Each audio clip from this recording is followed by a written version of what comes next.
Bismillahirrahmanirrahim. Assalamualaikum warahmatullahi wabarakatuh. Halo kawan-kawanku semuanya, gimana kabarnya hari ini? Semoga kalian senantiasa diberi kesehatan oleh Allah Subhanahu wa Ta'ala. Oke teman-teman, jumpa lagi dengan saya Depi Setiawan. Pada video kali ini kita akan membahas tentang pembelajaran 5 dan 6, subtema 2, tema 9. Oke kawan-kawan, sebelum kita melanjutkan ke pembelajaran, saya mengingatkan bagi kawan-kawan semua yang baru gabung, jangan lupa klik subscribe dan juga klik loncengnya supaya kalian dapat notifikasi pertama dari channel ini. Oke kawan-kawan, kita masuk ke pembelajaran 5. Di pembelajaran 5 ini adalah salah satu lingkungan yang masih terjaga keasriannya adalah pedesaan, sehingga ada lagu ini ya, Desaku Yang Ku Cinta, karya Elmanik dengan tempo moderato. Kurang lebih lagunya seperti ini ya, Desaku yang ku cinta, pujaan hatiku, dan lain sebagainya seperti itu. Oke, kita lanjutkan saja. Itu hanya sebagai intermezzo saja ya teman-teman. Lagu di atas menggambarkan adanya sebuah desa yang permai. Desa yang permai selalu dirindukan oleh semua orang. Melalui lagu di atas dapat dibayangkan bahwa kehidupan dengan lingkungan sejuk layaknya sebuah desa permai merupakan kehidupan yang disenangi oleh banyak orang. Seperti itu teman-teman. Lalu kita lanjutkan ke pemanfaatan sumber daya alam. Di sini ada sebuah gambar yang menerangkan situasi aktivitas ekonomi di ladang pertanian ya. Kita lanjutkan saja di sini.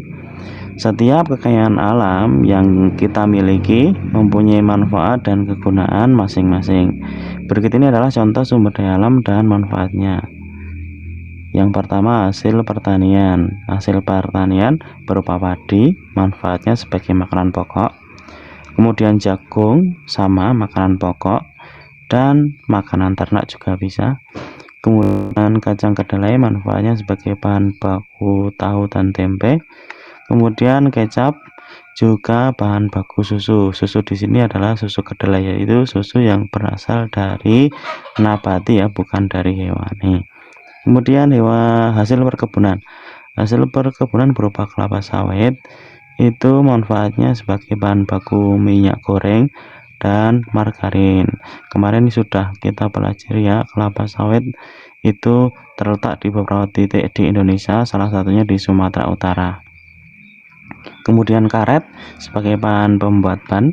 Karet pula juga sebagai bahan baku gula pasir. Kemudian kina sebagai obat malaria. Yang C, hasil peternakan.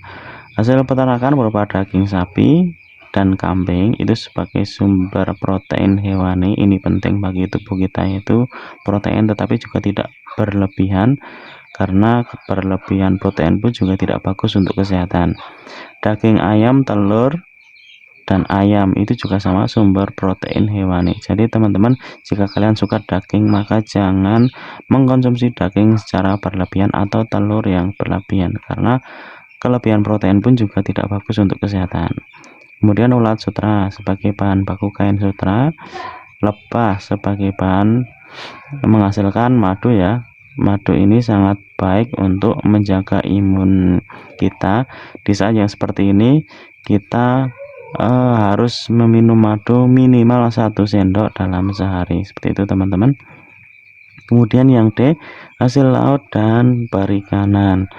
Hasil laut dan perikanan yang pertama adalah ikan, yaitu sumber protein hewani. Kemudian rumput laut itu sebagai obat, bahan makanan dan kosmetik. Jadi kosmetik itu bahan dasarnya adalah rumput laut.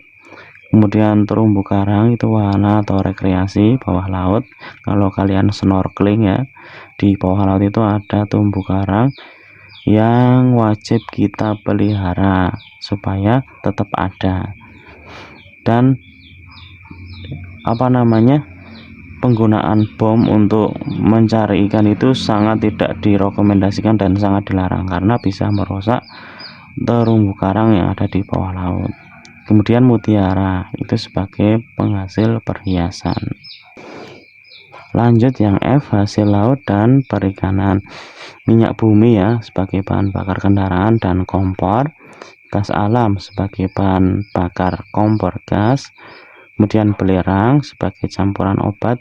Belerang ini juga bisa digunakan sebagai obat gatal ya. Kalau kalian gatal-gatal bisa beli belerang lalu dipakai untuk mandi. Kemudian grafit, bahan baku pensil, dan marmer sebagai bahan baku bangunan. Oke teman-teman, ayo berdiskusi. Nanti kalian tuliskan di sini hasil pertanian apa, kemudian manfaatnya apa. Contohnya seperti yang di atas. Nah, sudah selesai kita ke pembelajaran 5. Sekarang kita masuk ke pembelajaran yang ke-6. Di pembelajaran 6 kali ini tentang pemanfaatan sumber daya alam harus dilakukan dengan hati-hati dan bijaksana. Betul sekali, harus kita laksanakan dengan bijaksana. Sumber daya alam yang kita miliki harus dilestarikan. Kita tidak boleh memanfaatkannya secara sembarangan. Jika sumber daya alam yang kita miliki habis atau rusak, kita terancam bencana. Lingkungan yang rusak dapat mengancam kehidupan masyarakat. Misalnya jika laut tercemar, maka ikan juga akan tercemar dan akan ada orang yang makanya juga akan sakit. Nah, itu teman-teman bahayanya tidak berhati-hati dalam memanfaatkan sumber daya alam. Kemudian bentuk kerjasama yang dapat dilakukan antara lain, yang pertama adalah kerjasama warga masyarakat dalam menjaga kelestarian lingkungan. Anggota masyarakat merupakan unsur yang menikmati sumber daya alam dan sekaligus unsur yang merasakan langsung dampak jika terjadi kerusakan lingkungan. Oleh karena itu, setiap anggota masyarakat berkewajiban saling bahu-membahu dan bekerjasama dalam menjaga kelestarian gitu ya teman-teman ya. Iya. Nah, berikut adalah salah satu contoh-contoh kerjasama yang dapat dilakukan, yaitu yang pertama, melaksanakan kerja bakti kebersihan secara rutin. Saling mengingatkan jika ada yang merusak lingkungan, melakukan kegiatan reboisasi di lingkungan sekitar tempat tinggal, mengelola sampah dengan baik. Yang kedua, kerjasama masyarakat dengan pemerintah dalam menjaga kelestarian lingkungan. Apa saja kerjasamanya? Yang pertama adalah memberikan sanksi sepadan kepada perusak lingkungan. Ya teman-teman, sekarang sudah mulai marak ya, yang membuang sampah di sungai itu pasti dapat didenda atau dapat sanksi ya. Sudah banyak kasus-kasus orang yang nekat membuang sampah di sungai lalu ditangkap sama polisi. Yang B, memberikan hadiah dan penghargaan kepada pribadi ataupun kota yang menjaga kelestarian lingkungan seperti Adipura dan Kalpataru. Di Sukoharjo ini kita sudah ada Adipura ya. Kemudian yang C, membantu LMDH atau Lembaga Masyarakat Desa Hutan untuk mengontrol secara swadaya kelestarian hutan.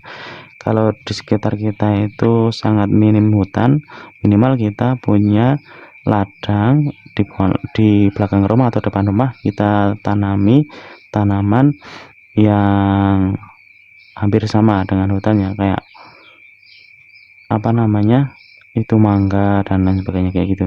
Kemudian D, menyediakan tempat pembuangan sampah. Nah, ini penting sekali teman-teman. Jadi supaya sampah itu satu pintu, tidak berserakan di mana-mana. Jika masyarakat dan pemerintah telah melaksanakan kewajibannya terhadap lingkungan, maka manfaat dari lingkungan pun bisa kita dapatkan. Manfaat tersebut antara lain sebagai berikut: hidup aman, hasil alam melimpah, hidup nyaman, kebutuhan tercukupi, meningkatkan kesejahteraan, sumber daya alam terjaga dengan baik, menjadi modal pembangunan. Kemudian kita lanjut ke ayo kerja bakti di hari Minggu, bentuk pelaksanakan kewajiban masyarakat terhadap lingkungan.